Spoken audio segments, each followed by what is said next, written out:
The link economy of online demands that kind of specialization. It's under that, but I tend to like, write for The Guardian, and I tend to like going to London. I was just back yesterday, and I pick up the Telegraph, and I pick up the Guardian, and I can triangulate a story from different perspectives. I think that's better and healthier for democracy. The problem in U.S. journalism is that TV killed off the second and third papers in towns. They became monopolies. They thought they could serve everybody once.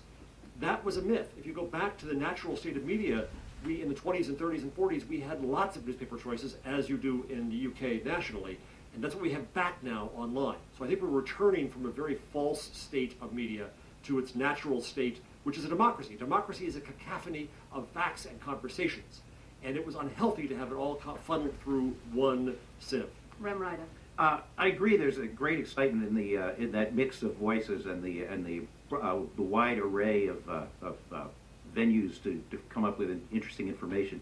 But I still concerned, and maybe Jeff, you can tell me I shouldn't be, but I worry about where you're going to get the trained reporters to cover the state legislatures and the government entities and that kind of thing. That maybe in an old-fashioned way, I think remains very important to gather the facts to allow all those voices to comment on.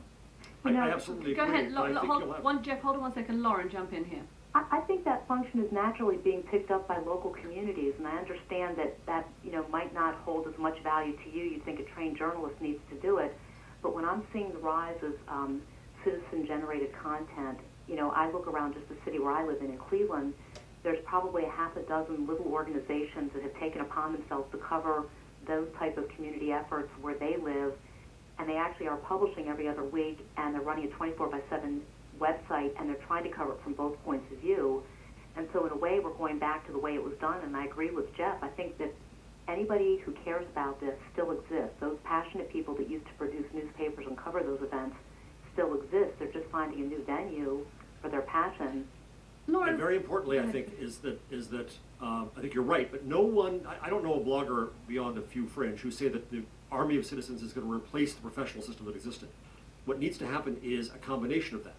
And if you're a professional news organization, what value are you really adding? One is to have some reporters who cover the things that won't get covered. That's going to be necessary.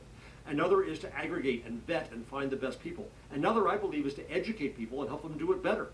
But we're going to have to work collaboratively in that future, and I do believe there will be organizations and paid people at the center of that. Maybe center is the wrong way to put it, but in that structure.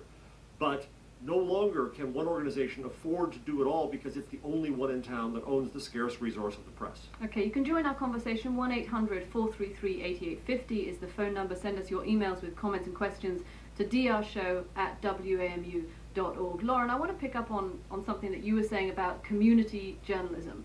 It seems to me that the two things that are missing from that model of local citizen journalism, where people are setting up their own websites, it's very low cost, people are virtually not being paid to do it. There's two things. One is investigative journalism, which we've talked about a little bit already, and you mentioned ProPublica. But foreign news is expensive to gather, and you can't expect a local website in Cleveland to have a correspondent in Moscow. That's true, but I don't even. And maybe it doesn't matter. It's not a question of whether it matters, but the Cleveland Plain Dealer can't afford to do that either. We had a system in this country where every newspaper thought they needed to do that themselves, and so they all had forum bureaus. They couldn't support them. It's not because it doesn't matter, but they are for-profit enterprises. And when the comment was made earlier about how is all this going to be funded, it's going to be radically different than it was in the past.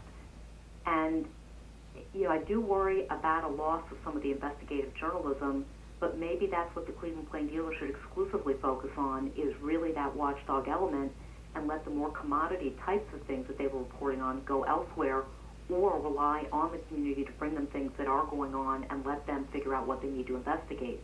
So maybe Jeff's point about collaboration, even the Cleveland Plain Dealer where I live, needs to really draw on its community resources to find different ways to do what's expected of them so that they can use their very scarce resources to do the things that matter.